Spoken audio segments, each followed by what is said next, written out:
നമസ്കാരം. Raf talk ഫുട്ബോളിലേക്ക് അവർക്കും സ്വാഗതം.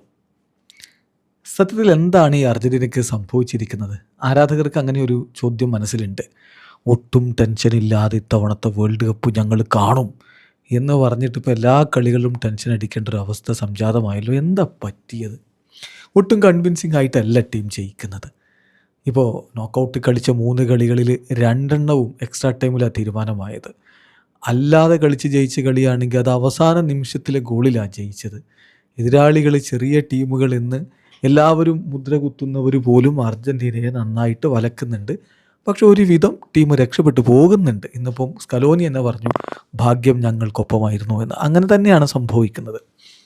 അപ്പോൾ ലയണൽ മെസ്സി കളിക്ക് ശേഷം സ്വിറ്റ്സർലൻഡിനെ തോൽപ്പിച്ചതിന് ശേഷം കാര്യങ്ങൾ വിശദീകരിക്കുന്നുണ്ട്. അദ്ദേഹം എന്തൊക്കെയാണ് സംഭവിക്കുന്നതെന്ന് എണ്ണി പറയുന്നുണ്ട്, എവിടെ വീഴ്ച പറ്റിയതെന്നുള്ള കാര്യങ്ങളൊക്കെ.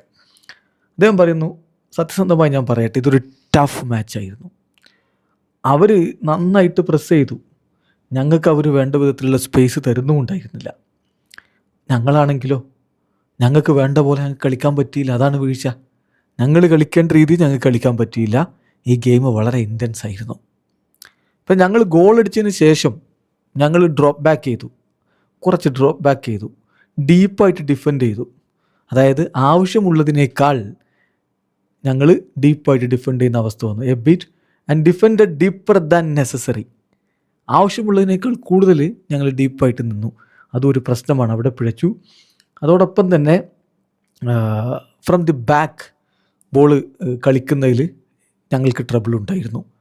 സോ അങ്ങനെ സംഭവിച്ചപ്പോൾ ഞങ്ങൾ ഒടുവിൽ ലോങ് ബോളുകൾ കൊടുക്കുന്ന രൂപത്തിലേക്ക് കാര്യങ്ങൾ റീസ്റ്റോർ ചെയ്യേണ്ടി വന്നു. അത് whether from goal keeper or from any central backs എന്ന രൂപത്തിലേക്ക് കാര്യങ്ങൾ മാറി. സത്യം പറഞ്ഞാൽ ഇത് എക്സ്ട്രീംലി ടഫായിട്ടുള്ളൊരു മാച്ചായിരുന്നു. പക്ഷേ ഏറ്റവും പ്രധാനപ്പെട്ട കാര്യം എന്താ വെച്ചാൽ ഒടുവിൽ ഞങ്ങൾക്ക് അനുകൂലമായിട്ട് സംഭവിച്ചു.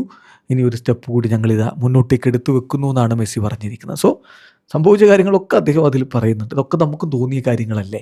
അതായത് എന്തിനാണ് അർജൻറ്റീന ഇത്ര ഡീപ്പായിട്ട് ഡിഫെൻഡ് ചെയ്യുന്നത്? ആദ്യ ഗോളിന് ശേഷം കളി കാണുമ്പോൾ എന്താ ലോ ബ്ലോക്കിൽ ഇങ്ങനെ അർജൻറ്റീന ഡിഫെൻഡ് ചെയ്യുന്നത് നിങ്ങൾക്ക് തോന്നിയിട്ടില്ലേ? അത് തന്നെയാണ് മെസ്സി പറയുന്നത്. ആവശ്യമുള്ളതിനേക്കാൾ ഡീപ്പായിട്ട് നിന്ന് ഞങ്ങൾ ഡിഫെൻഡ് ചെയ്യുന്നൊരവസ്ഥ ഉണ്ടായി. അതുപോലെ തന്നെ അവർ നന്നായിട്ട് പ്രസ് ചെയ്തു. ഞങ്ങൾക്ക് സ്പേസ് കിട്ടാത്ത അവസ്ഥ വന്നു. അപ്പോൾ ഞങ്ങൾ കളിക്കേണ്ട രീതി ഞങ്ങൾ കളിച്ചില്ല. അതുപോലെ തന്നെ പുറകിൽ നിന്ന് ബോൾ കൊണ്ടുവന്ന് ബിൽഡ് ചെയ്ത് കളിക്കാൻ ഞങ്ങൾക്ക് പറ്റാതെയായി. അത് ഞങ്ങൾക്ക് പറ്റിയില്ല. ഇങ്ങനെയൊക്കെയുള്ള പ്രശ്നങ്ങളുണ്ടായി എന്ന് അദ്ദേഹം എണ്ണി പറയുന്നു. കോച്ചും പറയുന്നുണ്ട് ഇനിയും ഒരുപാട് ഇമ്പ്രൂവ് ആവാനുണ്ട്. ഭാഗ്യം ഞങ്ങളോടൊപ്പമായിരുന്നു, പക്ഷേ ഒരുപാട് ഇമ്പ്രൂവ് ആവാനുണ്ടെന്ന് ഞാൻ തിരിച്ചറിയുന്നു കോച്ചും പറയുന്നു. അപ്പോൾ അടുത്ത കളിയിൽ നല്ല ഇമ്പ്രൂവ്ഡ് ആയിട്ടുള്ള ഒരു അർജൻറ്റീനയാണ് നമ്മൾ പ്രതീക്ഷിക്കുന്നത്. വീഡിയോ അവസാനിക്കുന്നു. ഫുട്ബോൾ ലോകത്തെ കൂടുതൽ വിശേഷങ്ങളുമായി റാഫ് ടോക്സിൽ എത്താം.